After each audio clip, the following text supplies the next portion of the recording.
5 de agosto de 2010, borde del desierto de Atacama, norte de Chile, 700 metros bajo la superficie, sin terremotos, y no sonó ninguna alarma oficial de desastre. 700.000 toneladas de una enorme masa rocosa se desprendieron verticalmente, sellando completamente el eje principal. La gente en la superficie se dio cuenta de que algo andaba mal, solo cuando una columna de polvo se elevó de la mina. Incluso el número de personas atrapadas seguía siendo desconocido. Durante los próximos 10 días, nadie sabía si serían vivos. La mina San José en Copiapó, Chile, se encuentra en uno de los lugares más secos de la Tierra, el extremo norte del desierto de Atacama. El subsuelo es rico en vetas de cobre y oro, con raíces mineras que se remontan a finales del siglo XIX. En 2010 era una mina antigua con más de 100 años de antigüedad. Geológicamente, la roca aquí no es uniforme. Décadas de actividad minera dejaron numerosos huecos en el interior. Una capa de roca pesada e inestable se extendía sobre estas grietas. Advertencias sobre los riesgos estructurales de la mina habían sido planteadas durante varios años. En 2007, un accidente fatal acabó con la vida de un minero y la mina fue clausurada. Sin embargo, se autorizó su reapertura tan solo un año después. Los críticos dicen que esto coincidió con el aumento de los precios del cobre, lo que priorizó la producción sobre la seguridad. Esta tragedia no tiene explicación por la avaricia o la negligencia corporativa únicamente. En ese momento, las regulaciones mineras de Chile se basaban en un sistema de supervisión de autoinforme, con un solo inspector a cargo de docenas de minas. Julio de 2010, un mes antes del derrumbe, el sonido de rocas moviéndose comenzó a resonar repetidamente dentro de los pozos. Los mineros compartieron estas señales de peligro entre ellos y algunos los reportaron a sus supervisores, pero según los supervivientes, las operaciones no se detuvieron.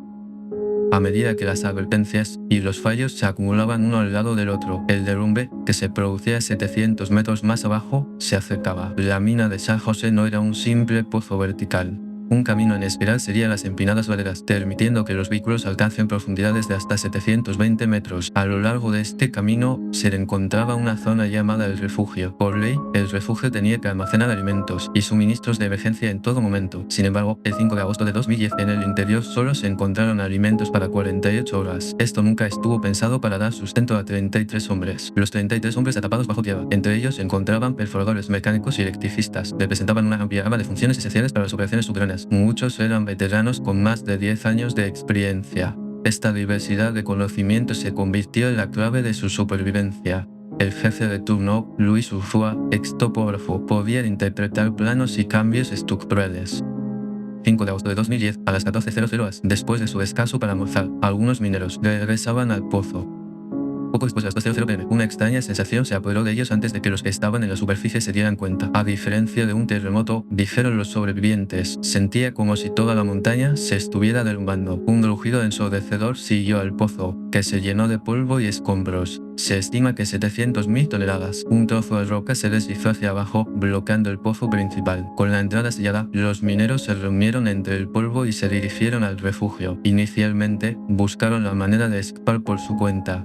Los planos mostraban claramente escaleras de emergencia, pero a 700 metros de profundidad, los mineros descubrieron que faltaban secciones cruciales de esas escaleras.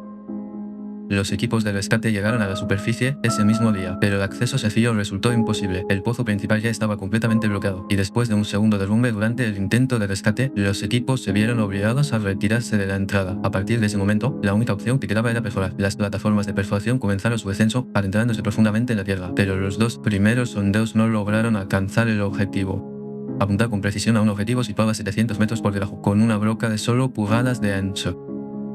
Fue una tarea de alto riesgo donde la teoría chocó con duras realidades geológicas. 8 pozos perforados fallaron uno tras otro. Los mineros golpeaban tuberías de metal para enviar señales, pero el sonido se extinguió mucho antes de llegar a la superficie. 11 de agosto, las familias comenzaron a reunirse en la entrada de la mina. Cerca de allí comenzó a formarse un campamento de llenas de campamento, posteriormente llamado Campamento Esperanza. Oficialmente, se desconoce el destino de los 33. Para dirigir la operación de rescate, el ingeniero de minas Andrés Soaret fue nombrado para el cargo. Su primera valoración fue clara: restaurar la entrada era imposible. La atención se centró entonces en encontrar supervivientes mediante perforaciones. Sin ninguna prueba de vida bajo tierra, decidió que la operación debía continuar. Si bien 8 intentos de perforación en superficie fracasaron, los 33 mineros se reunieron en el refugio de abajo. Las baterías de la linterna se estaban agotando, la temperatura superó los 32 grados C y la humedad alcanzó casi el 100%, enfrentando la oscuridad, el calor y solo 48 horas de comida. Luis Buffo comenzó inmediatamente a racionar los suministros. Para que la comida dure 48 horas el mayor tiempo posible, las raciones diarias se redujeron al mínimo absoluto. Cada 48 horas, cada hombre recibía 2 cucharadas de atún, media galleta y un sorbo de leche. Esta ración de extenuante duró 17 días. Gestionar la iluminación también fue fundamental. Conectaron baterías de camión para encender y apagar las luces, minimizando al máximo el consumo de energía. Filtraban el agua industrial de los tanques de refrigeración de los camiones y, basándose en el débil aire que salía de la ventilación, decidieron dónde dormiría cada hombre. Durante 17 días, su ingesta calórica fue solo una fracción del mínimo necesario para la supervivencia. La temperatura y la humedad estaban casi al límite para que el cuerpo humano lo soporte a largo plazo. Algunos presentaban signos de deshidratación, de inestabilidad mental. En esa situación, el enfoque adoptado por Luis Buffo no era una cadena de mando, sino un sistema de consenso, racionamiento, uso del espacio y turnos de trabajo. Las decisiones sobre la supervivencia se discutieron y se decidieron por votación mayoritaria, lo que suprimió los conflictos jerárquicos dentro del grupo y contribuyeron a mantener su autonomía psicológica. Pero no todo transcurría con normalidad. A medida que el aislamiento se prolongaba, entre algunos mineros se corrió la voz de que el mundo exterior podría haberlos abandonado. No se escuchó ningún sonido proveniente de la superficie y no llegó ninguna señal. La oscuridad y el silencio duraron 17 días, desde la superficie hasta un espacio específico a 700 m de profundidad, para penetrarlo con un taladro de apenas unas pulgadas de ancho. Estaba en un reino donde la realidad se desviaba mucho más que la teoría, y hubo 3 condiciones que provocaron ese error. En primer lugar, estaba la falta de uniformidad geológica. La dureza y la densidad variaban según la sección, lo que provocaba que la broca se desviara ligeramente, y ese error se acumuló a lo largo de cientos de metros. Se extiende formando una desviación de decenas de metros bajo tierra. En segundo lugar, estaban las condiciones geológicas de la mina San José. Las duras capas de andesita desastaron rápidamente las brocas, y en las cavidades vacías formadas por la minería, en algunos tramos la perforadora perdió la alineación, se desvió de su trayectoria y se desvió. En tercer lugar, estaba la falta de información. No se compartieron las coordenadas exactas del lugar donde se reunieron los supervivientes, y los registros de las encuestas existentes tras el derrumbe ya no eran fiables. Los 8 intentos fallidos fueron el resultado de estos 3 factores. El equipo de Soares recalibró mediante el cálculo inverso de cada desviación, lanzando simultáneamente perforación paralela de 3 vías desde diferentes ángulos, activando lo que se denominaron planes A, B y C. En la superficie, el presidente Sebastián Piñera visitó el lugar y declaró públicamente su compromiso con el rescate, lo cual no era solo una explicación, sino una premisa. De esta forma, se garantizó que la operación no se detendría. El 22 de agosto de 2010, se detectó una anomalía al recuperar la 9ª broca. Se pegó una bolsa de plástico con cinta adhesiva roja a la broca, y dentro había una nota escrita con letra negrita: los 33 estamos a salvo en el refugio. Día 17 del colapso. Esta nota era más que una simple comprobación de supervivencia. Los mineros vieron el taladro como una señal para encontrarlos, capturar ese momento para buscar activamente la comunicación. Familias, televidentes de todo Chile y los medios de comunicación mundiales vieron esta nota de supervivencia como un punto de inflexión emocional inmediato, pero para los rescatistas fue una señal para comenzar. Con la supervivencia confirmada, el objetivo ya no era una posibilidad, pero era un resultado que había que conseguir. Más tarde, Soares recordó ese momento en una entrevista y dijo lo siguiente: el momento de leer la nota, la cuestión cambió por completo y ahora se trata de cómo sacarlos de ahí. Una vez confirmada su supervivencia, la operación del rescate pasó a tener una estructura paralela que realizaba 2 tareas. Una de ellas era la de los 700 metros aislados bajo tierra, para mantener la supervivencia de aquellos atrapados bajo tierra hasta que se complete el rescate. El otro era un pasaje de diámetro para una persona, asegurando hasta esa profundidad específica. Para la primera tarea, llamada Paloma, se puso en funcionamiento un tubo de suministro de unos 12 cm de diámetro. A través del pozo existente, alimentos, medicamentos, dispositivos de comunicación, suministro de oxígeno y las cámaras pequeñas se entregaron secuencialmente. El 25 de agosto, cuando la cámara llegó al subsuelo, se transmitieron por primera vez a la superficie imágenes en directo de los mineros. La perforación para la segunda tarea se realizó simultáneamente desde 3 direcciones. El plan A consistía en ampliar el diámetro utilizando un taladro pequeño. El plan B consistía en una gran perforadora rotativa para la exploración de petróleo, y el plan C consistía en equipos de perforación de alta presión. El plan B mostró la velocidad de perforación más rápida y pasó a la operación principal, pero al entrar en las capas de andesita a principios de septiembre, la velocidad disminuyó drásticamente. El 17 de septiembre, unas brocas dañadas detuvieron temporalmente la operación y se activó la logística de emergencia para conseguir piezas de repuesto. En ese momento, el equipo de rescate pasó a un sistema a largo plazo. Con psicólogos presentes en el lugar, se mantenía un protocolo de comunicación diario. Se realizó un seguimiento exhaustivo del estado psicológico de la salud y las relaciones familiares de cada persona, y se transmitieron ovaciones diarias y mensajes familiares.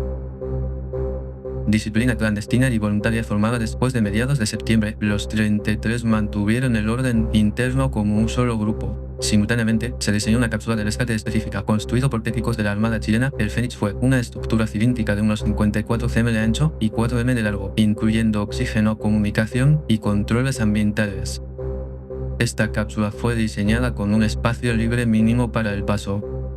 La separación con las paredes era de tan solo unos centímetros. El 9 de octubre, la perforadora del Plan B conectó con el espacio de los mineros a 622 m. Las vibraciones de la broca registradas por los sensores confirmaron el contacto, pero la estabilización mediante la inserción de una carcasa de acero en los 96 metros superiores. Esto significa que no se produjo ningún rescate inmediato. La inserción de la vaina duró aproximadamente 2 días. En la noche del 12 de octubre, después de las últimas comprobaciones de seguridad, el inicio del rescate estaba previsto para poco después de la medianoche del 13 de octubre. Esto se debió a la inestabilidad del lecho rocoso para eliminar los riesgos de caída de rocas durante el movimiento de la cápsula. 13 de octubre de 2010, a las 0:11, la cápsula Fénix 2 llegó a la superficie, confirmando la presencia del primer superviviente. Florencio Ábalos, el que gozaba de mejor salud entre los 33, fue elegido primero y se reunió con su familia en la superficie. Posteriormente, el rescate continuó manteniendo un ciclo constante. Cada minero tardaba unos 15 minutos en ascender 700 metros en la cápsula, incluyendo controles médicos y preparación para el próximo embarque, con cada ciclo completo repitiéndose aproximadamente cada hora. El mismo día a las 21:55, el último minero, Luis Urzúa, llegó a la superficie. Como jefe de turno, eligió el último turno, informando al presidente Sebastián Piñera sobre la finalización del rescate. La tarea está completa. Lideramos 33 proyectos y los 33 se han entregado. El tiempo total que tardaron los 33 en regresar a la superficie fue de 22 horas y 37 minutos. Más tarde, el 14 de octubre, después de que los 6 rescatistas que apoyaban el trabajo subterráneo se retiraran, la Operación Fénix ha finalizado oficialmente. Después del rescate de 22 horas, los medios lo presentaron como un milagro, pero los supervivientes se enfrentaron a un trastorno de estrés postraumático a largo plazo, miedo, insomnio, aislamiento social y cuestiones complejas. Algunos no regresaron a sus trabajos originales. Posteriormente sufrieron conflictos relacionados con las películas, los medios de comunicación y los fondos de apoyo. En 2020, se construyó un monumento conmemorativo en el emplazamiento de la mina. El refugio está precintado y el acceso al público está restringido. La nota en rojo entregada a través del simulacro entonces. Actualmente, se conserva en el Museo Nacional de Chile, la mina de San José donde quedaron aislados los 33. Se sigue recordando como un milagro.